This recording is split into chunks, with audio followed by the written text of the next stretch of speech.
Welcome to Record-ology. Hey everybody, welcome back to Record-ology. Okay, is it third time's a charm or three strikes and you're out? We're about to find out. So we have the one that we bought, the one that they replaced, and then this third one that showed up. Now, when I did my little teaser video, I said they sent another one. Well, yes, obviously they sent it, but it's not as easy as that. Turns out that this was the only replacement that was issued to me through our contacts at Crosley.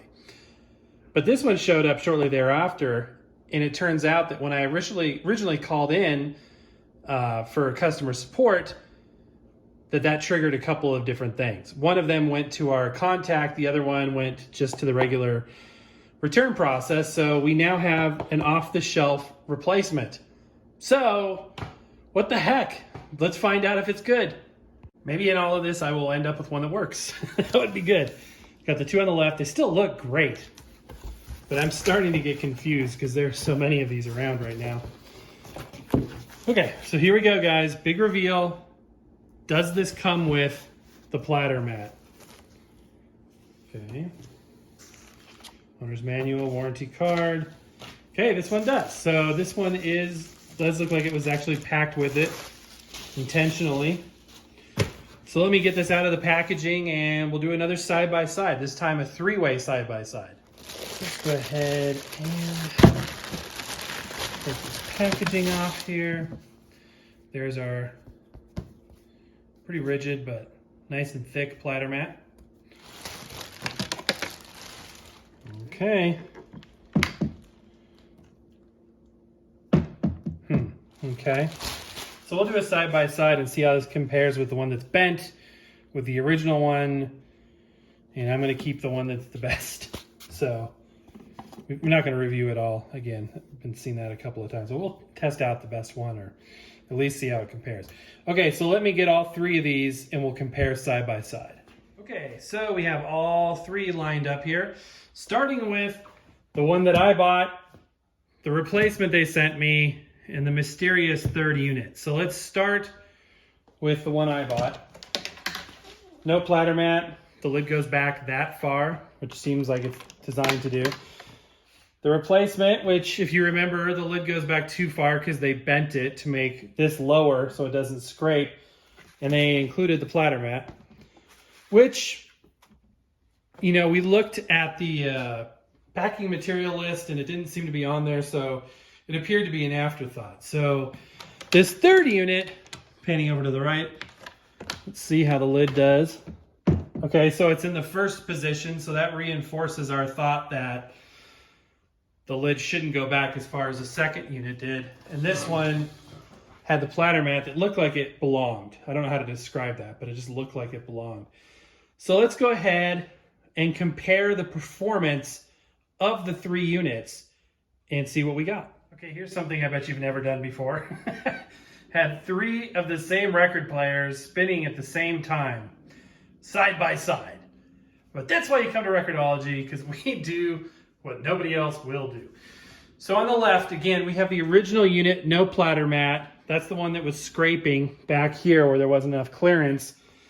This is the replacement unit that we received from them, and they did confirm this is the one that they intended to be the replacement unit.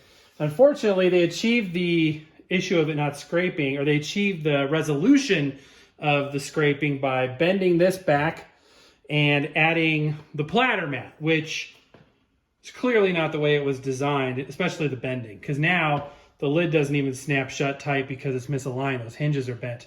And on the right here, this is the third unit that showed up because of my initial call to customer service. This is just the platter mat, but the door, or this piece is in the original designed position. So you don't have the issue of it tilting back and not being level like this one. As you can see, it still does that. So we've already documented that, we'll just call them by their colors. The blue unit scrapes. We showed you that.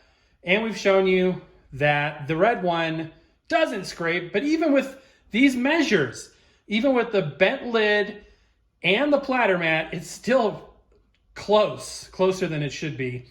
So let's see how the green unit, the latest unit, does. I'm trying to think of things that I could test or experiment with in this rare scenario we have.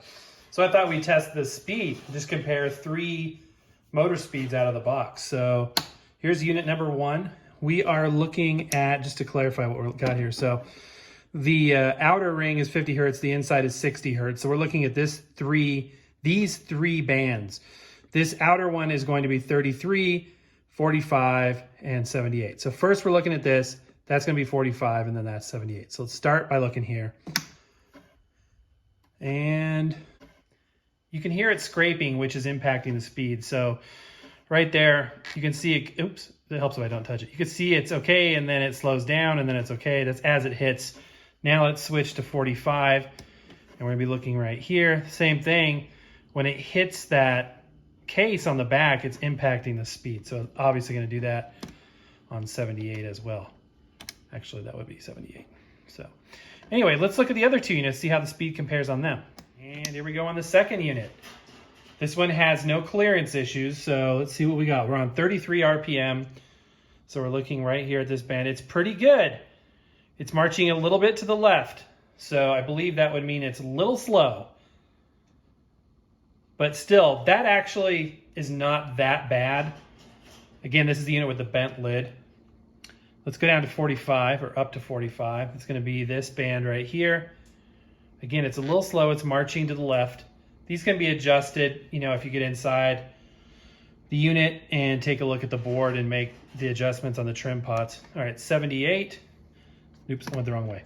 78. So now we are up here.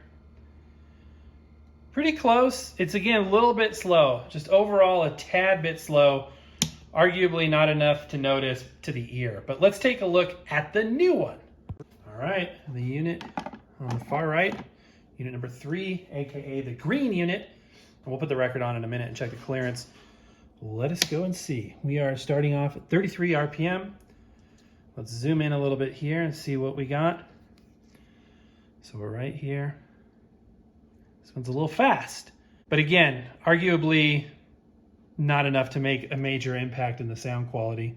Let's go down to 45. I say down because obviously up to 45 RPMs, but I'm going down on the switch, which is why I keep saying down.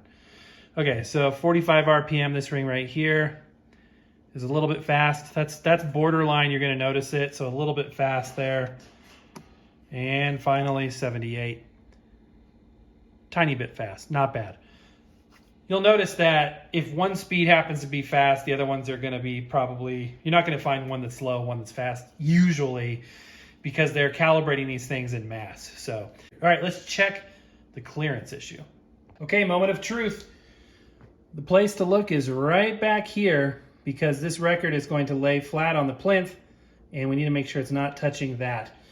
This is with the platter mat, so we'll test without. In fact, let's start without. So without the platter mat, out of the box, do we have an issue?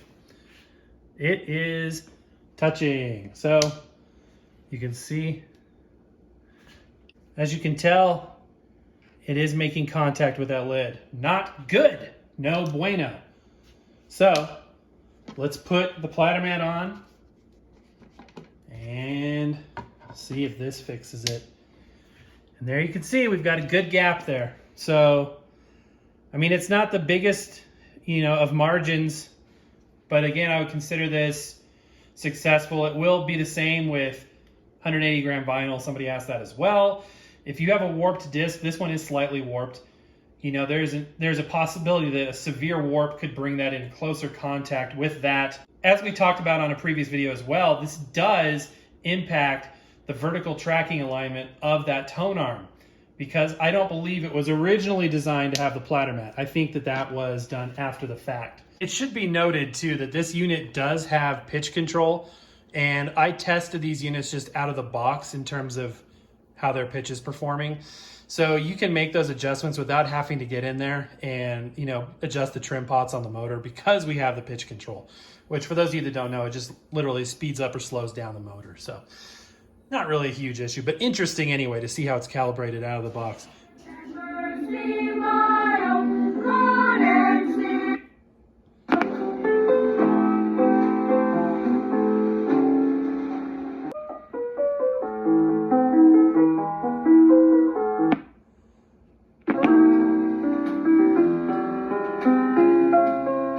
Okay, so definitely the last one is the best of the three. So that's the one I'll be keeping. The other ones are getting an RMA label and are going back home for some help, some work, adjustment, study, perhaps, whatever.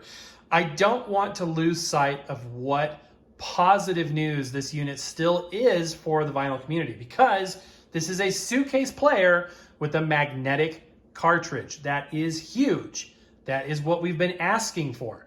That being said, the sound coming out of this unit is on par with units that have the ceramic cartridge. It doesn't sound any better to my ears because of that magnetic cartridge. That will likely change when we connect it to bigger speakers in the future. We'll probably give it a rest, but maybe next year sometime we'll take a look at how this performs with big speakers. But out of the box, it's still a good thing to have a magnetic cartridge, in my opinion. It gives you more options, and it's a more compliant stylus, so it's a little bit more flexible, the cantilever. It's not going to be as rigid as a ceramic one. So in theory, it will wear your records less quickly. I am going to go ahead and put a link down below. A lot of you have mentioned that you agree with me that the styling on this is awesome. It looks great and can be a good unit. I just happen to get a couple of stinkers here. And this happens not just on record players. Sometimes it takes a couple of tries to get a good one. Again, going back to that conversation on yield. And I know that a lot of you are going to be like, forget it, I don't want to play that game anymore. And that's fine, that's up to you. But if you want a suitcase player with a magnetic cartridge, one that looks cool, then this may be a good fit for you. And the price isn't half bad either. So, all right, guys, that's going to do it for today. Happy record hunting. Don't forget to check out our Vlogmas to find out how you can win a free record player. And by the way, it is not one of these. Although with this top one, that may not be a bad thing, even if it was, but it's not. Oh yeah, one more thing. Somebody pointed out, and this is so true. The design of this looks like it has some, specifically this angled piece right here in the black plinth, kind of look like an Audiotronics from the 1970s. If you look up a 70s Audiotronics, you'll be like, hey, yeah, that does kind of look like that, which I think is cool. So, all right, guys, that's going to do it for today. Happy record hunting. We will see you tomorrow.